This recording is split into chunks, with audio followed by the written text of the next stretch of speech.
Assalamualaikum warahmatullahi wabarakatuh. Jumpa lagi kita dengan Pak Chu Bumi. Jadi pada kali ini Pak Chu nak menceritakan benda yang tak logik jugalah. Apa jadi kalau sekiranya dinosaur tu masih hidup? Masih hidup. Ada kata-kata tempat ni, dinosaurnya. Bolehkah manusia hidup? Sebenarnya dinosaur ni dia wujud lebih kurang dalam masa Triasik atau masa Triasik terlebih kurang dalam 200 lebih kurang dalam sekitar 270 juta tahun dahulu.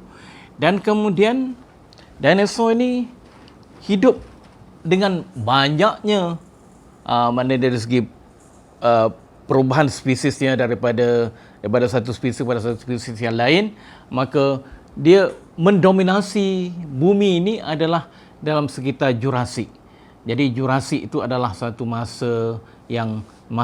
skala masa geologi di mana pada masa itulah dinosaur mendominasi bumi. Dan pada masa itu jugalah bumi kita adalah dalam bentuk satu superkontinen ataupun Pangaea yang Pak Chu pernah cerita dulu. Pangaea di mana kita ada cuma satu kontinen ataupun satu daratan dan satu lautan. Pada masa dulu sebelum ada berpisah. Jadi pada masa itulah maka dinosaur wujud di mana-mana. Sebab itulah dinosaur fosil dia dijumpai di segenap tempat ada di muka bumi ini. Tetapi cuma dia akan berasosiasi dengan batuan yang berusia Jurasik. Berusia Jurasik ada sekitar lebih kurang dalam 195 juta tahun sampai kepada 65 juta tahun. Itulah range ataupun peringkat di mana dinosaur hidup. Jadi dinosaur hidup pada masa itu. Dan kemudian memang bumi kita dah ditentukan oleh Allah SWT. Memang dah azali, dah diatur secara baik oleh Allah SWT, di mana Allah Ta'ala telah mengirimkan satu meteorit yang bersaiz besar, lebih kurang dalam 6 km dia punya diameter dia ataupun garis pusat dia. Jadi dia terus menuju ke Mexico ataupun Teluk Mexico. Daripada situlah berlakunya impact meteorit yang besar, atau kita panggil dia sebagai Chicxulub punya meteorite impact. Jadi itu berlaku lebih kurang dalam 5 juta tahun dahulu. Daripada situlah maka dinosaur pun mati. Jadi pada masa itu manusia pun tak ada lagi 65 juta tahun, sebab manusia wujud lebih kurang dalam 40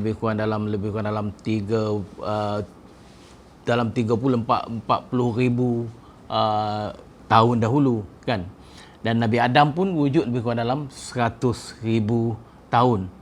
Jadi sebelum itu ada manusia yang bukan moden ataupun manusia yang orang kata bukan berakal.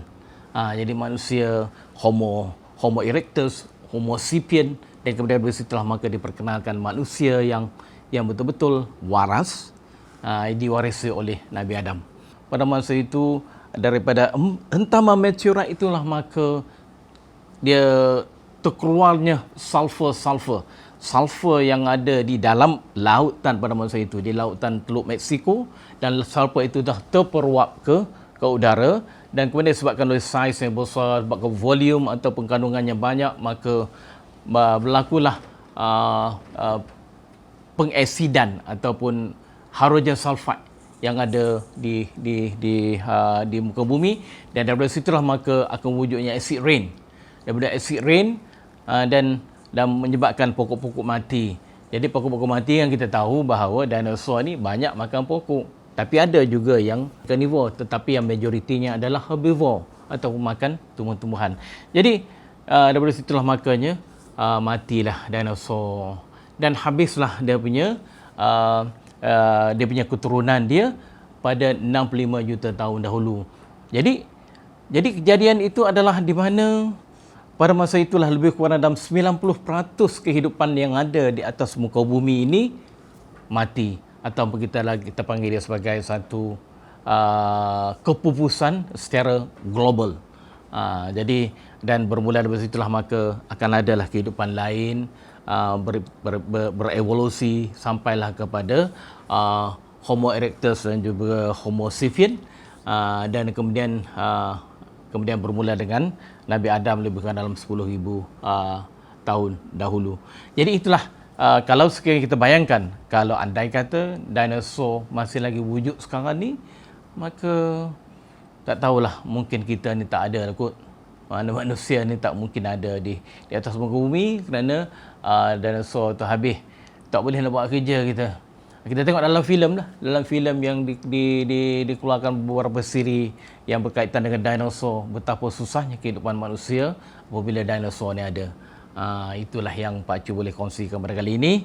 Jadi mudah-mudahan perkongsian ini akan memberi manfaat, sedikit manfaat kepada semua, untuk kita sama-sama tengok macam mana sejarah yang berlaku ke atas muka bumi ini. Jangan lupa like, subscribe dan share video ini untuk manfaat kita semua demi memasyarakatkan geologi negara.